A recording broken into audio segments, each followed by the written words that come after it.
Hello. I've been reading for your writing for about 10 years. Cool. My English teacher actually, for a book report in high school, told me I was very disturbed for being able to read this line of work. But my question was actually more towards the Mary series. Okay. I was wondering, with everybody going back to California and leaving Illinois, will they be going back when Mary has to give birth? Or like when the time comes, like gets closer? No. No, not at all? No. Okay. Andreas is apeshit crazy. I don't want to go near her. I don't think I want to go near her and have babies near her. I'm sorry, she tried to drown Mary when she was 6. I think evil Aunt Andreas doesn't get to see the babies. That's my vote.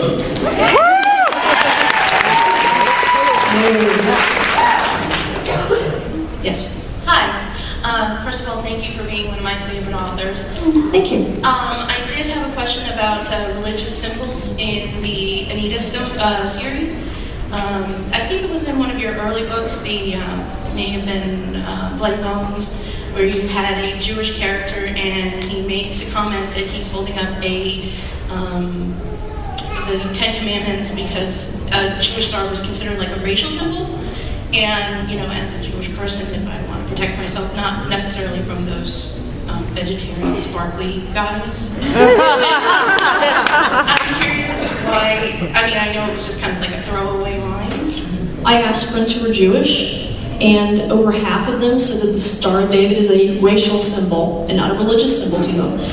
The only thing they could all agree on was a portion of the Torah, a portion of the Old Testament, and a locket or thing. Everyone agreed that that would work. So I took that because that's the one thing that nobody said, no, that wouldn't work. So I asked people. You're welcome. I just want to say you're one of my favorite authors. I've infected most of my friends with your reading. They love your stuff.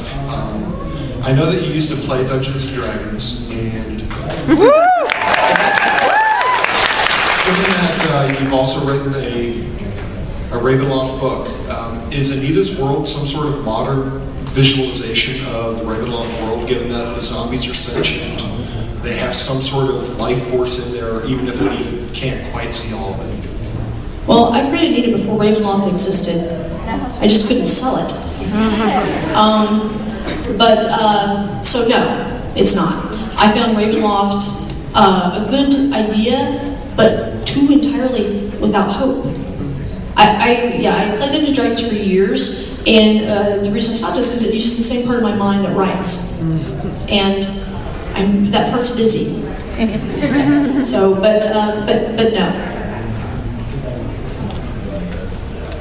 Hi, you're also one of my favorite authors. I came late, but I've managed to read everything that you've written several times very quickly, and you're fabulous. Your imagination, your creativity, your writing style is just amazing. And I have told everybody I can think of so they won't be like me and come late.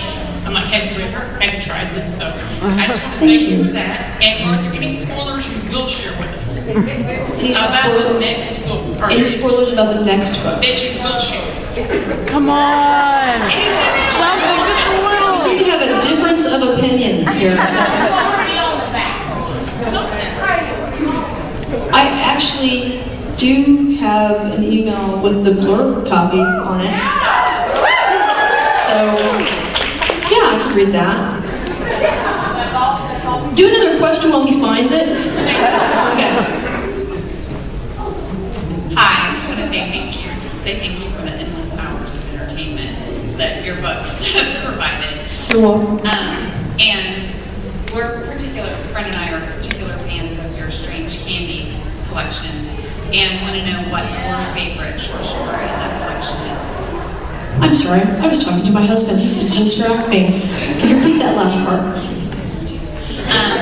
Strange Candy, what's your favorite story in that collection? Strange Candy is probably Those Who Seek Forgiveness, the first, because that was the first thing I wrote with Anita, the very first thing, and it was the one that got rejected even more than the book, because at that time there were more short story markets, and to see it finally in print. Okay, when I got big, people who had given me positive rejections, I then could have sent stories back that they rejected, because I got notes back saying the only reason they didn't buy it was I wasn't a big enough name to sell their magazine that month. And I could have sent it back and they would have bought it. But I'm vindictive. If they didn't want it when I needed them to want it, they don't get it now. Exactly. And so, yes, I've gotten a little better, but not really. Okay. And,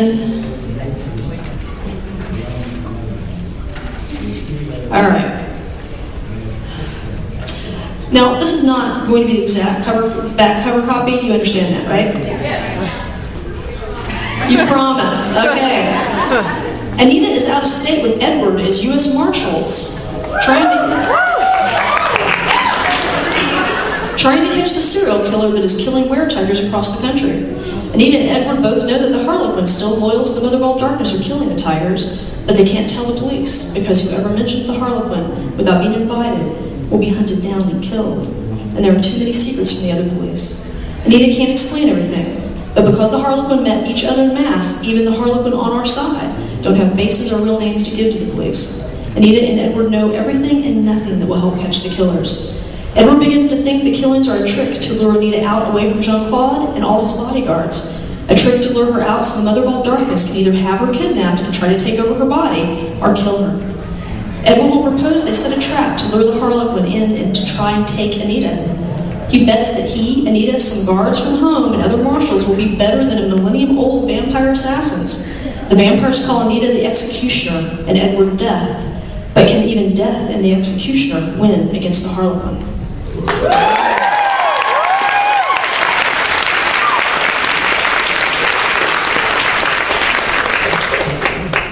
Thank you, Jen.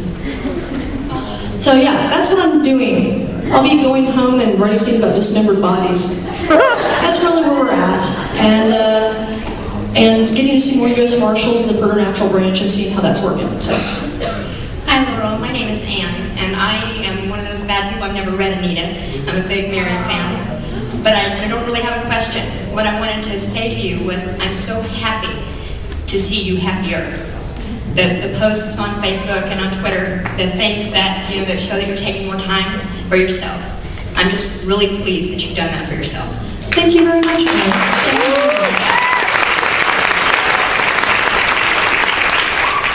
I have become much happier, and I knew I had to do this last 5 months this way when my daughter said, when I decided we'd take 10 days of vacation as a family, and she said, 10 days, Mom? Really? That long?